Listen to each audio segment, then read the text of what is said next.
Alright guys, I am back with my review of tonight's episode of Monday Night Raw. But before I get into that, I wanted to do a quick run through of Smackdown for June 6th. And this show started with the Usos versus Rybaxel. I don't know what's up with the Usos entrance, their little Samoan thing they do, but the timing's off and it's actually getting worse. And I don't know how that's possible because they've been doing this for years. But the Usos win with a splash. Then Seth Rollins and Triple H come out. Triple H says Rollins was the mastermind behind the Shield. He's responsible for Ambrose and Reigns' success. And Rollins tells the crowd that he owes them nothing. He's the only person he owes anything to. And Dolph Ziggler comes out. He cuts a good promo on Rollins. Triple H puts him in a match. So it's Rollins versus Dolph. And of course, this was a good match here. It was predictable. I mean, you knew Rollins was going to win since he just turned heel. But he did a lot of selling for Dolph here, and it was good. Wade Barrett cuts a promo on RVD and Cesaro. I feel like he's turning face. Maybe he is a face already, I don't know. But he seems to be delivering bad news to the wrestlers instead of the fans. Like when he would say, oh, it's Valentine's Day, so you're all going to eat a bunch of chocolate and get really fat. Seems like now he's just cutting promos on the wrestlers. Big Show tells Rollins he's a piece of trash. Triple H says he can face Randy Orton. Orton tells Rollins, welcome to the dark side, and Rollins says, I never left. It's a very bad line. Rusev versus Xavier Woods. This was interesting. I found this YouTube channel. I can't remember the guy's name exactly. I think it's Steve Shivs. But you can easily find his channel by looking up top 5 stupid things about Batman or top 5 stupid things about Spider-Man. He does all these different top 5 videos. Top 5 stupid things about Star Wars. But he also makes wrestling videos, like top 5 stupid things about WWE, pro wrestling, WrestleMania. And I also noticed he does these wrestling videos called Wrestling with Wrestling. And I only watched a little bit of one of those, but he brought up a really good point. And something I haven't noticed myself, but Rusev has been squashing all the black wrestlers. With the exception of Zack Ryder, he squashed Kofi, then R-Truth and Xavier Woods at the same time, and then Big E. He's just been running through all the black wrestlers. And I can't believe I didn't notice that. I don't think a lot of people noticed this, including WWE, so it was a pretty interesting point he was making there. And he did say, I don't think they're aware of this, it's just kind of something you notice, but Rusev wins, of course, squashes him. Then it's Cesaro versus RVD versus Wade Barrett for the title. This match was hilarious if you like watching RVD get destroyed. And it was a good match overall anyways. But Barrett hits the bullhammer for the win. Really enjoyed this match. And Cesaro's chest thing, the way he's walking to the ring is just awesome. Bray Wyatt cuts a promo. This was his big return to television. And I have to say, I was surprised that Seth Rollins was on SmackDown with Triple H right after turning heel. And then you have Bray Wyatt make his return on SmackDown. Just kind of surprising since SmackDown has always been the B show. And I also have to give credit to Batista for working so many SmackDowns. That guy worked a crap load of SmackDowns during his return. He worked a lot, more than Randy Orton. Alicia Fox versus Natalya. Natalya counters a tilt-a-whirl backbreaker. Gets the win. Alicia Fox attempts to freak out again, but they play her music, and Michael Cole's like, well, that's your cue. So she goes to leave, and it was kind of embarrassing, like, ugh, they're cutting these freakouts a little short now. She barely did anything before they played her music, and then she gets in the ring and just crawls away like a cat, and that saved it. That was great. Santino versus Bo Dallas. Bo wins. He says that Santino tried his best. He needs to believe. It'll be interesting to see what Bo does when he finally loses, because he's going to freak out. That's his whole thing. Big Show versus Randy Orton. Triple H gets on the apron. Big Show grabs Triple H and Orton. Rollins runs out, knees Big Show in the head. Then Orton RKO's him. Rollins stomps his head into a chair twice, and that was the end of the show. So that was SmackDown. Moving on to Monday Night Raw. This show, oh man, this was pretty boring. This was the epitome of average. Nothing special here at all. Just an incredibly bland show. Yeah, this one just dragged on and on and on. It was like every single thing they did here was boring tonight. Starts off with Triple H and Stephanie coming out. Daniel Bryan is stripped of the title. In real life, his neck surgery is going very slowly, his recovery. And they weren't sure if he would be better in time for the pay-per-view, but it's going even slower than they expected. And I actually heard online on the Wrestling Observer that his right arm is actually getting weaker from something that happened during surgery. So who knows what's going on with that. It sucks, but I completely understand WWE has to do something. And they stripped him of the title. It's really their only option. But you know what? When he returns, he's going to get huge pops and everything. And I'm sure he's just going to be skyrocketed back to the top. So maybe it's not a good thing, but maybe it's not as bad as it seems. It's Barrett versus Sheamus, and this was a good match. Had a lot of near falls, but it started off a little slow. I wasn't really into it, but it turned out to be the best thing on the show. You could watch the first 30 minutes of Raw and just be done with everything else. Sheamus hits the Brogue Kick for the win, so he qualifies for the Money in the Bank ladder match, which right now consists of Del Rio, Sheamus, and Randy Orton, who Triple H put in just because he's so great. Bray Wyatt cuts a promo on urges and how the Shield lost control of their urges or something like that. Then Lana comes out and cuts the best promo she's done yet. She shows a video of Obama working out in the gym. I don't know if this was really Obama, but it was just a really silly video. You see this really skinny guy working out, doing lunges, and then she shows photos of Vladimir Putin doing karate and riding a horse shirtless. It's just great stuff. Then Rusev squashes Zack Ryder. It's Ryback versus Goldust and R-Truth, who is his jobber partner for this week. Axel gets a roll-up on Goldust. Summer Rae drops milk, or dumps milk on Layla and throws her around backstage. I guess maybe this will lead to a match. Who knows? Who cares? Reigns and Ambrose destroy 3MB. 3MB's in the ring. Ambrose and Reigns come out, just beat the crap out of them. And that shitty director who I talked about last week in my review, who misses all these spots and needs to be fired, completely missed Roman Reigns spearing Heath Slater on the ramp. Missed the entire thing. They eventually showed it again in a replay, of course, from a different angle, and you could see it. But yeah, he missed the big spear on the ramp. Just get rid of that guy. So Ambrose and Reigns cut a promo on Rollins. Ambrose says that he's the scum of the earth, and then he drops the mic.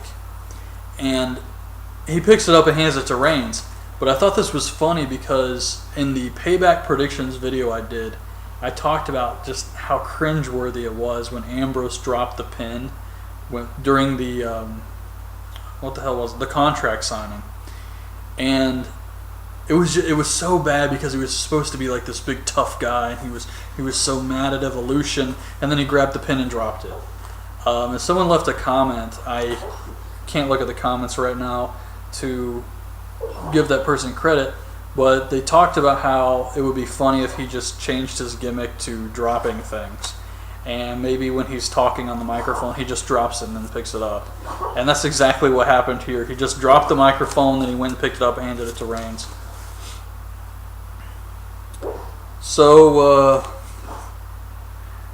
these dogs, you probably can't hear them, but one of them is having a nightmare right now and making weird sounds.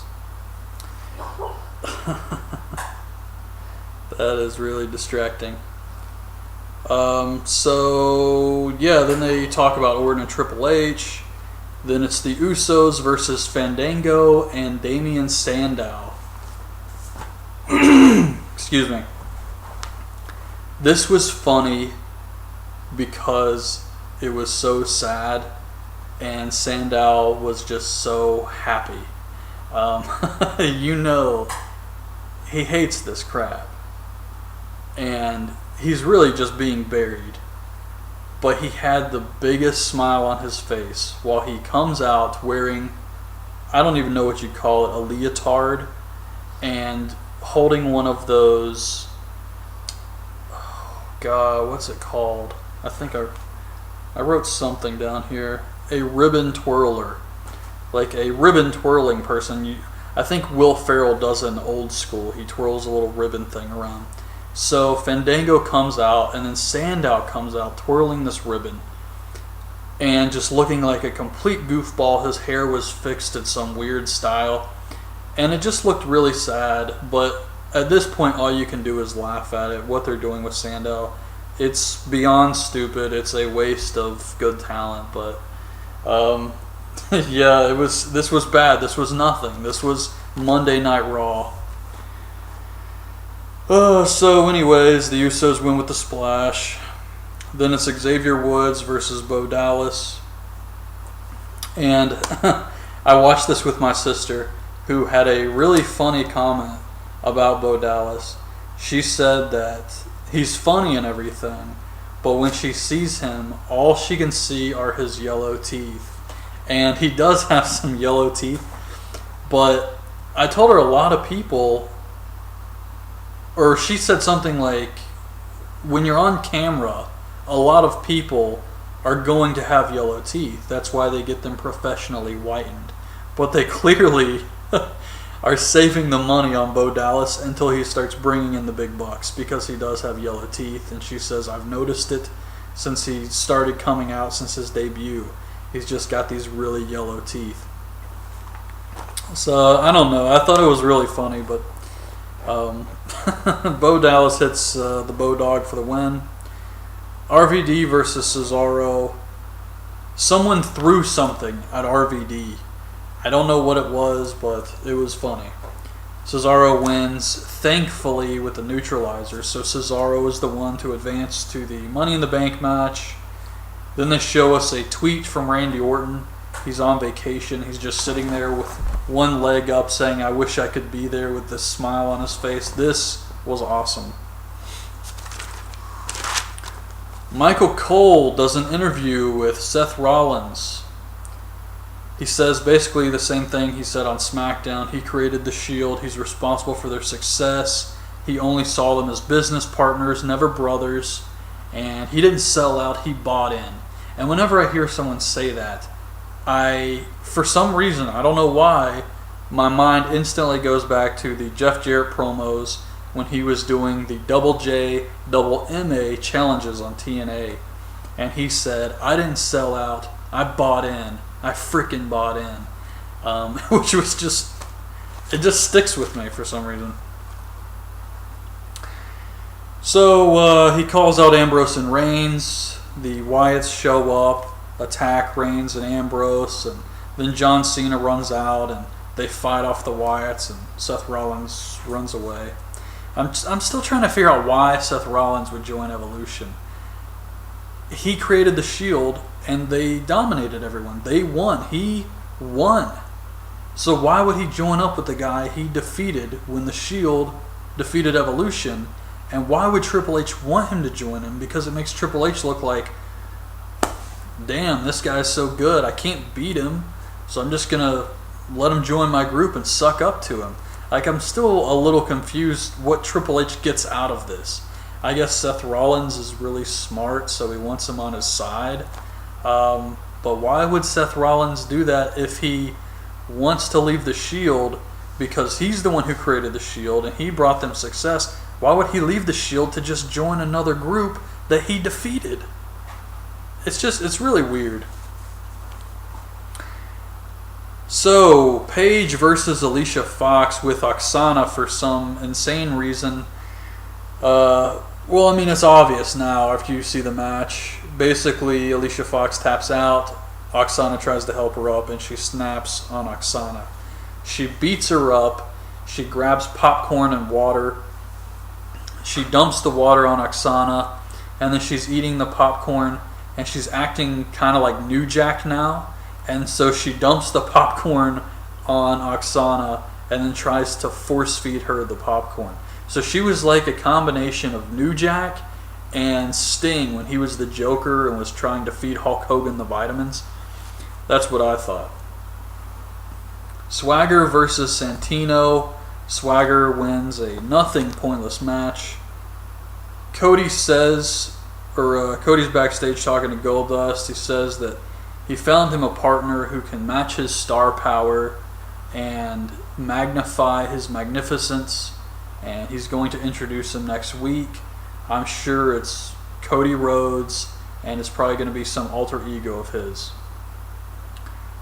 Vicky is talking to Stephanie and Triple H backstage. She has some champagne. She says she wants to celebrate them stripping Daniel Bryan of the title and firing Brad Maddox. And she sneezes on the champagne glasses. So Stephanie slaps them out of her hands and says, "Vicky, I fired you once already. Don't make me do it again." And then tells her to get the hell out. I don't know what the point of this was. Vicky's a heel, Stephanie's a heel, and it wasn't funny. This was just a waste of time. And it was so stupid, and Vicky's acting is terrible. Just bad. Main event is Reigns, Ambrose, and John Cena versus the Wyatt family. And I saw one of the funniest signs I've seen in a long time. There was a guy in the crowd with a sign that said, "Push Cena." That was great. Oh man, this match got a lot of time. I thought it was boring. I just do not care about this. Cena's destroyed the Wyatts. What's left of the Shield is teaming with Cena. Who gives a crap, man? And this whole thing with Bray Wyatt dancing with Cena has got to stop. The entire time you can see Cena talking to Bray, and it just makes both of them look stupid. And this is like the third or fourth time they've done this spot. Enough already. Reigns spears Harper for the win. That was the end of the show. Babyfaces go over. They celebrate in the ring. It was boring. This whole show was boring. Honestly, I feel like this video's gonna be pretty long, and I have no idea how I talked this much about any of this stuff. It really was not exciting at all, but that was Raw for this week. Daniel Bryan has been stripped of the title. The Money in the Bank match will be for the belt, and Wade Barrett and Sheamus had a good match. That's really the highlights. So anyways, that's my review of the show this week. Hope you guys have enjoyed the video. Leave your thoughts on this week's show in the comments, and thanks for watching.